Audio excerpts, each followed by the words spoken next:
We're back now with another key Republican who's been asking a lot of questions, Utah Congressman Jason Chaffetz. Mr. Chaffetz, thank you for coming. You heard Dan Pfeiffer. He said they released more than 100 emails that should help people understand why they came to the talking points that we heard that Sunday morning after Benghazi that were given out by Susan Rice. Well, listen, I'll always applaud the release of documents, but let's put it in perspective, Bob. There are nearly 25,000 documents that they haven't released, most of which are unclassified. Release those. Most troublesome is one that we found in a pile that was done on September 12th, hours after the attack. It was even before the wounded had been evacuated to Germany. It was done before the FAST team, the Marines, had come in to secure Tripoli. In this email, Beth Jones from the State Department to the senior people at the State Department says that she told the Libyan ambassador, we, the United States, told Libya that it was Ansar al-Sharia, Islamic extremists, that committed this attack. And then it was the president of Libya that came on Face the Nation and talked about this, only to have Susan Rice come and say it was something different. That we knew within hours. Why didn't we release that information? And why won't the White House today, right now, unclassified, release that document? So what do you think is going on here? This administration says they want to be open and transparent, but they haven't. Let's understand, we have 4 dead Americans. 4 dead Americans. We have a military that couldn't get there in less than 24 hours. We have a death trap that was in Benghazi and in Tripoli that didn't meet the most minimum of standards, and yet 4.5 months after the attack, the Secretary of State still says, well, the people on the ground made those decisions. The people on the ground never made those decisions.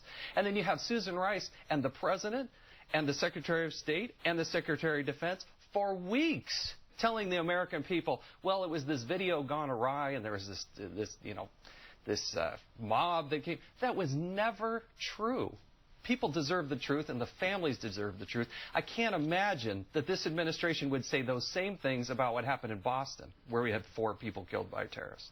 Do you think that these talking points, did the administration did they change things to make it appear that the emails said what they finally?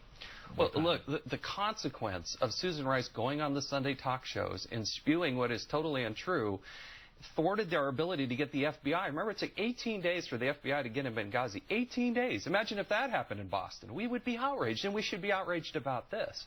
So we weren't able to investigate. We still have terrorists that committed these attacks that are out there. They're on the loose. We don't know where they are. And we have facilities through North Africa and other parts of the world that are not as secure as they need to be. So all I'm seeking is the truth. That's my job. I'm in the United States Congress. I'm the subcommittee chairman on oversight. All we ask for is the truth. That's what we want, no matter where it takes us. The president says he wants that, but I can tell you there is no action by the White House or the Department of State that would back that statement up. You did go to Benghazi. Yeah, well, I went to Libya. I went to Tripoli, and I was there about 3.5 weeks after. And it was interesting. The entire time I was there, there is not a single person who ever mentioned a video because it never happened. And when you have this whole thing going down, and you have the days after, and you're preparing for the Sunday talk shows, as we heard Gregory Hicks, decades of service to this country, a non-political person, do you think they would call the chief of mission in Libya and say, hey, what happened? Let's get your perspective? They never even called him. He's the one person who did know what went on, and they didn't even call him. Let me ask you quickly about the IRS situation. Do you have any evidence that anyone outside the IRS was telling the IRS people to give those folks in the Tea Party a hard time? No, but this demands an investigation. I'm glad to see a very bipartisan effort. We have a hearing coming up on Wednesday.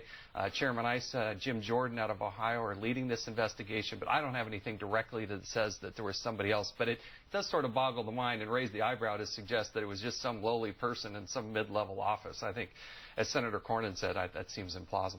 All right, Congressman, we thank you very much. It's an honor to be here. Thank you. Thank you very much. Hope to see you again.